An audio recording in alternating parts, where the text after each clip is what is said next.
My mom grew up during the Vietnam War as the oldest of 10 siblings, and then she became a mom and then an elementary school teacher. Growing up, she forbade us to have pets. I thought she was just being the typical strict tiger mom depicted on American TV shows and movies. When I was 29, I let her know that I was bringing my first puppy Lou home with me. She once again implored me against getting a pet, but this time she told me the real story behind her objections. "You have no idea the pain when your pet dies," she said as she reminisced the ill-fated puppy who was her only childhood companion. I realized then we have been so unfairly misjudging our parents.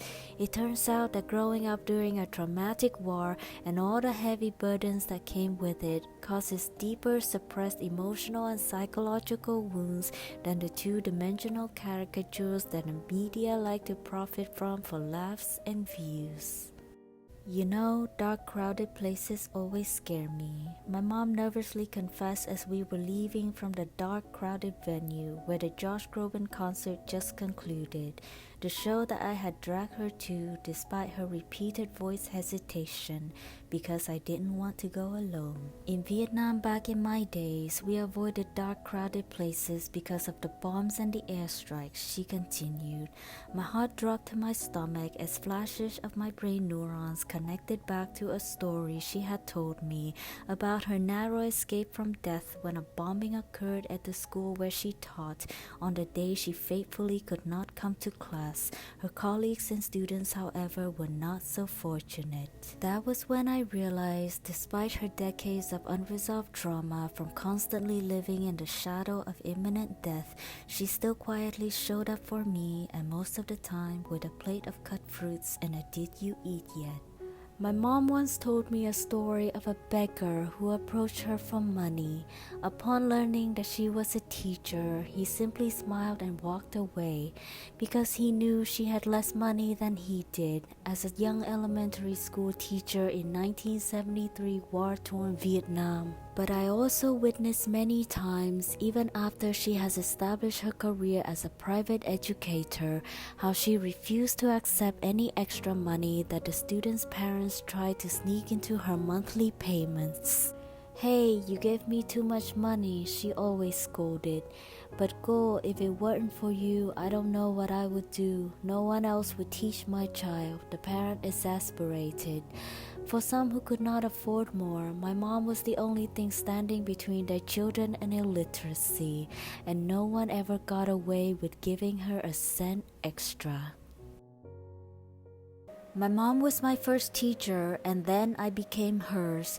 Like all the other children who grew up on that narrow sliver of a street in the heart of Bien Hoa, Vietnam, my first ABC was taught by my mother, the neighborhood's only other educator besides my father. For some who could not afford more, my mother was the only thing standing between their children and illiteracy. When we moved to America in 1997, my young brain quickly adapted to English, but for my 45-year-old mother, 23 years of educator experience were rendered useless when stared down by the barrel of language barrier. Suddenly, I found myself translating everything from supermarket receipts to legal documents to the woman who taught me how to read, and I can only hope as I accept this lifelong duty that I assume half the grace and patience my mother carried as when she walked me and my friends through our first ABC. I used to be unempathically aggravated towards my mom's annoying tendency to accumulate clutter. I could not comprehend why she had to cling to every single piece of scrap notebook papers, every expired coupon, every piece of cheap plastic takeout container. But then I came across an article linking cluttering behavior to trauma response, and I was reminded that the first 30 years of her life were spent under the constant threat of a raging war and crippling poverty, which reached its cruelest rock bottom point when, after losing their infant daughter to the lack of medicine and already restricted to a government-set ration of 2 outfits per person per year, my parents' house was burglarized and what little they had was stripped bare bone.